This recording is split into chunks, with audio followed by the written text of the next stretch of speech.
भक्तन की चतुराई। एक बनिया तीर्थाटन के लिए जाने को हुआ तो उसके सामने यह समस्या खड़ी हो गई कि अपनी पूंजी किसके पास छोड़कर जाए। बनिया के घर से थोड़ी दूरी पर एक साधु रहता था जो बड़ा निरापेक्षी यानी निरापेक्षी बना हुआ था। बनिया ने सोचा कि अपने रुपए महात्मा जी के पास रख छोड़ने चाहिए। यूं सोचकर बनिया अपने रुपए लेकर महात्मा के पास गया। महात्मा ने कहा कि हम तो मोह माया से परे हैं, किसी के रुपए पैसे को हाथ भी नहीं लगाते, लेकिन तुम ले आए तो उधर एक कोने में गाड़ जाओ और आकर वहीं से निकाल लेना। बनिया को और भी खातिरी हो गई और वह रुपए गाड़ कर चला गया। पीछे से साधु ने रुपए निकाल कर दूसरी जगह गाड़ दिए। बनिया तीर्थाटन से लौटा तो साधु साफ नट गया। कोई साक्षी भी नहीं था।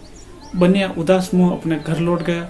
बनिया के पड़ोस में एक वेश्या का मकान था। बनिया ने वेश्या से सारी बातें कही तो वेश्या ने बनिया को धीरज बंधाया कि तुम चिंता न करो, मैं तुम्हारे रुपए दिला दूंगी। मैं साधु के पास जाती हूँ और तुम थोड़ी देर पीछे आकर अपने रुपए मांग लेना। यूं कहकर वेश्या ने खूब अच्छे गहने कपड़े पहने और रथ जुतवा कर मंगाया। फिर उसने दासी को बुलाकर सारी बात समझा दी और स्वयं गहनों की पेटी लेकर रथ में बैठकर साधु के पास चली। रथ जनजन्नाता हुआ साधु की कुटिया पर पहुंचा। वेश्या ने साधु को प्रणाम किया और बैठ गई। साधु के पूछने पर वेश्या ने कहा कि महात्मन, मैं घर में अकेली हूँ, मेरे पति दिसावर गए हुए हैं। आजकल नगर में बहुत चोरियां हो रही है, अतः आप मेरे गहनों की यह पेटी अपने यहाँ रख लीजिए। मेरे पति आ जाएंगे तो मैं ले जाऊंगी। आप कृपा कर इतना कष्ट मेरे लिए कीजिए।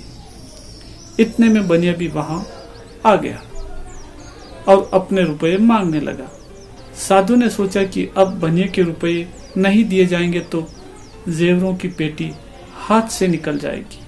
इसलिए साधु ने उदासीनता दिखलाते हुए बनिए से कहा कि बच्चा, जिस जगह तुमने रुपए गाड़े थे वहीं पड़े होंगे, खोजकर देख ले। यूं कहकर साधु ने हाथ के इशारे से बनिए को वह स्थान दिखला दिया जहां साधु ने बनिए के रुपए गाड़े थे। बनिए ने अपने रुपए निकाल लिए और साधु को प्रणाम कर चलता बना।